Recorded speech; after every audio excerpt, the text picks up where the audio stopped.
So I'm down at Goulburn for the HSRCA Return to Goulburn meeting with Wayne Wilson, who's not only the president of the HSRCA, but also has got two cars down here, two Brabhams. Wayne, you've got a couple of hats on today. Well, indeed. The driving takes up about 1% of it, I think. The 99%'s organising the meeting, but we've got a great small committee who have brought this event together at One Raceway. We're very grateful for the Shelley family. Steve Shelley bought the place and his brothers Cameron and Greg assist in running it now. Sorry about the noise.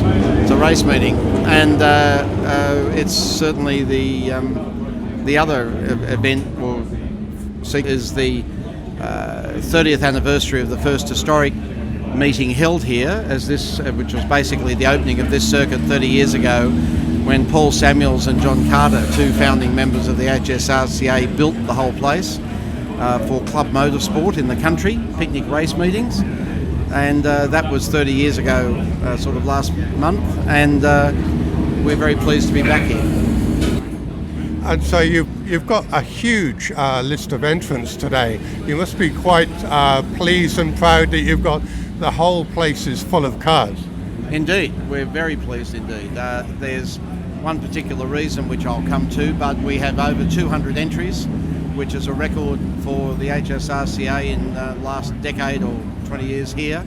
But the largest component of that, because the focus of this meeting is the celebration of 60 years of Formula V in Australia, the Formula V guys came up with the idea 6 months ago.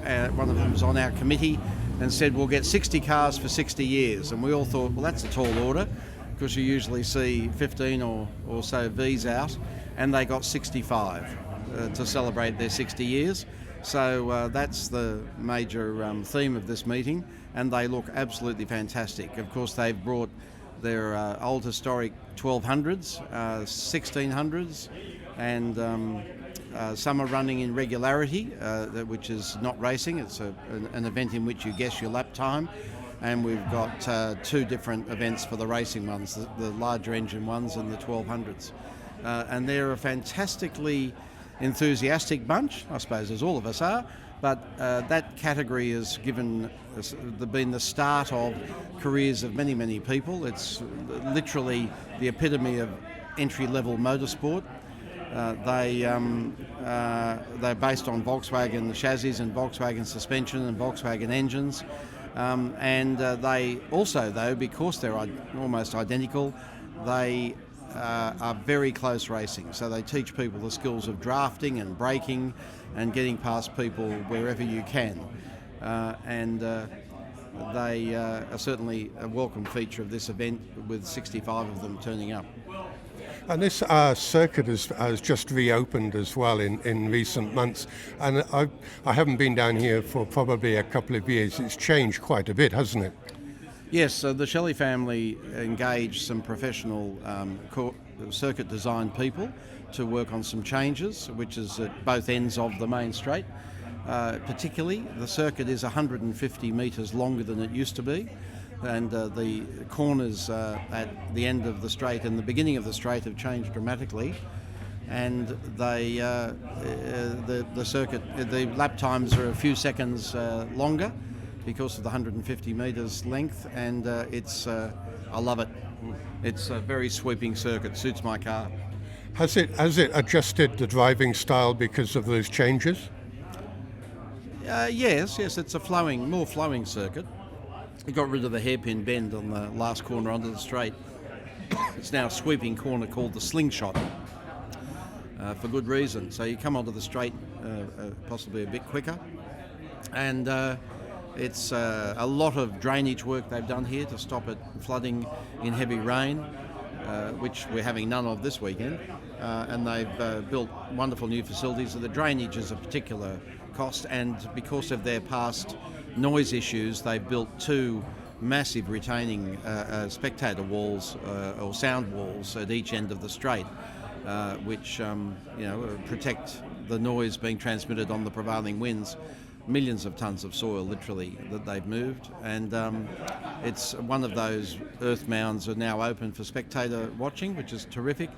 And the other place is up the top of the hill, where they've created some lovely spectator parking areas that you can go up the top, because they always promoted this as the spectator circuit of Australia, and it is. You can see every inch of it if you're in the right spot, and it's a minute 10 or so in our cars a lap, and it all happens pretty quickly. Actually, when I came in, I parked at the top and walked around, and I took some photos of that new slingshot corner, because you can see everything, can't you? Yeah, it's fantastic, and they've added extra facilities. It's a wonderful thing that we have, and we're very grateful to people like Steve Shelley, who put their money into it, as it is with the people at the Bend that have created a whole new motorsport complex in South Australia.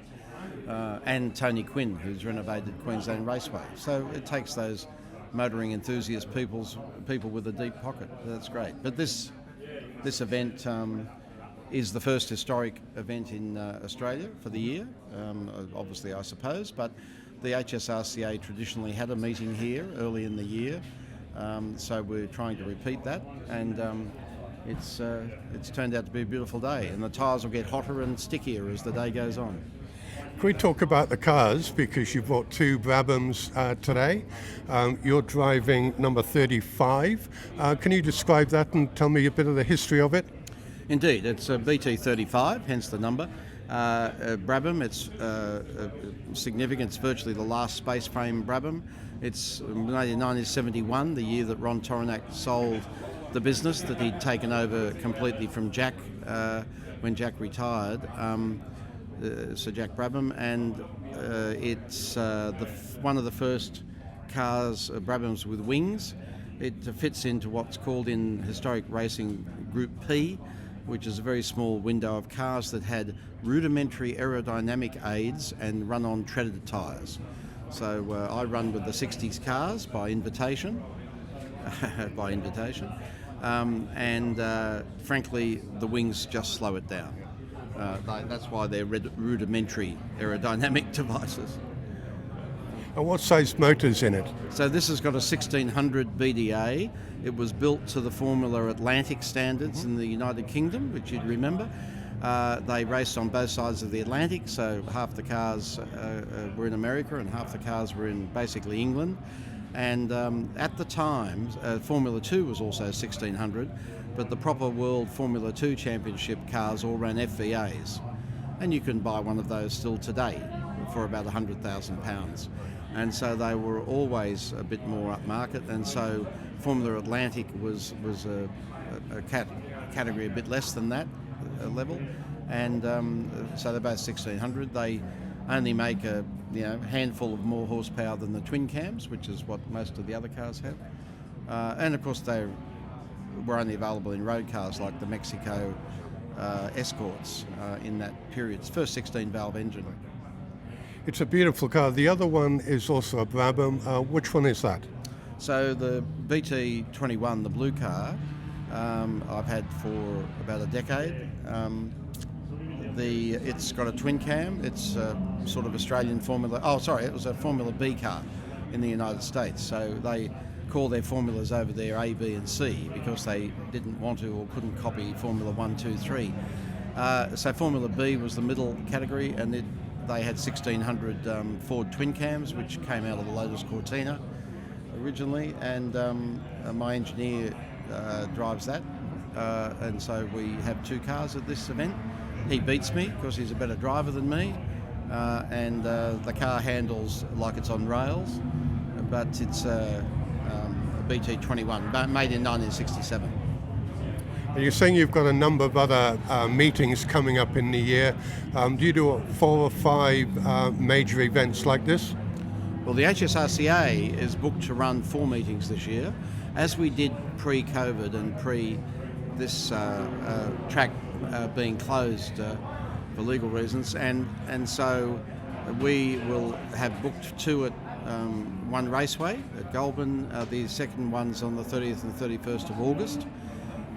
And we have 2 events in June long weekend 7th and 8th of June, whatever it is, at Sydney Motorsport Park, and on the 29th or 30th of November at Sydney Motorsport Park. So we run the first historic meeting in Australia here in February, and the last one on the 30th of November. And you've got the other clubs here, the Formula V, you've got historic Formula N here as well? Group N, yeah, so all of the groups have their own little associations which they organise which events they'll do, but we have provide a grid at every meeting for nearly all historic classes. The earlier ones from the 50s cars are falling off by natural thing. There's a few of those running today, but they run with us in the 60s cars, but there's a bit of a speed differential. Yes, Formula V is the biggest one. Formula Ford are here. Group N are big supporters, and Group S, the sports cars. So Group N are what a lot of people call the tin tops. So there's a Falcon GTHO here, and there's Cortinas and Escorts. One of the quickest cars is an Escort, run by the president of the Group N Association. They all fit in with their mates, and they all are in the garages together, and they all have dinner together. The great benefit of coming to Wakefield is we get a weekend away from home, wherever home is. And I might add, this event's been supported by entrants from South Australia, Victoria and Queensland. It's like One Raceway is the centre of the motoring universe this weekend, but we really appreciate all those people making the effort to come. When you say we run that number of meetings, I aim to compete in about 7 or 8 events this year. So we'll do our own events, and I'll go to the Malala in South Australia, the Bend in South Australia, Phillip Island in a month's time, and Queensland Raceway in July. So historic racing down here in Australia is absolutely thriving, isn't it? It's had its challenges, but right at the moment, a couple of the clubs are having difficulty with entries because of the economic situation. People are not wanting to spend dough, particularly in some places, so that can affect it a bit. Of course, a lot of the competitors are getting older. I'm only new to this. I've only been doing it for 25 years. Some people are original owners of cars from...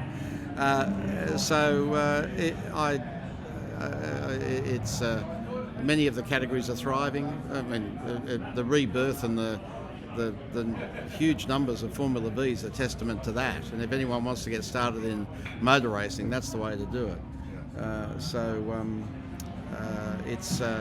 There are a lot of events, and the only quid pro pro we have is that there's a lot of events to support, and that stretches the entrance thinner.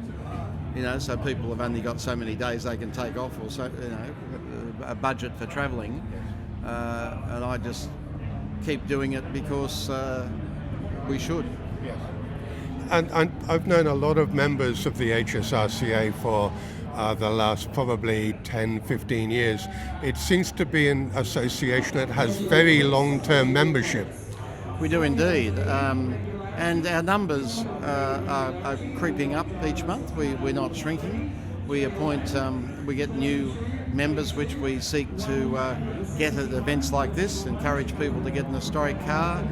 I mean, there are categories you can run road registered cars. The regularity that I mentioned before, people run their sports cars, and we've extended regularity to a modern regularity category up to 2010. So we have sons of members, sons of friends that I've introduced who race their BMW M3s and Subaru WRXs in the latter category. And they have great fun. And frankly, we love hanging around these old cars. We learn so much, and they're all lovely, friendly people. And the driving standards are good. We don't really have any need to enforce much. Everyone understands the deal, but we don't have door banging. We don't have people doing silly things, 99.9% of the time. And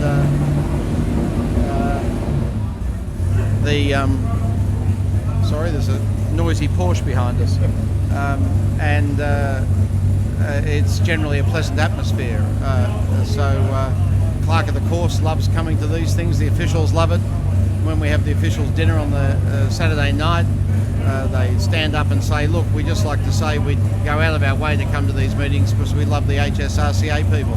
They all wave to us and they're polite, and we don't have any enforcement issues, and there's some argument that the cars are pretty valuable to the owners particularly, or even in a monetary sense, or to their families, and we don't want to scratch them. But we still go at it hammer and tong. The funny thing is people say, oh, you just display these, don't you? You wouldn't be running it. I mean, this car is 53 years old and is as good as the day it was built. No, I don't want to scratch it, but I'll certainly take every measure I can to overtake the guy in front of me. Well, thanks for your time, Wayne. Have a great day. I'm going to be around all day interviewing other folk, but it's great to chat to you both as president and as a competitor here today. Thank you very much, Stephen. Lovely to help.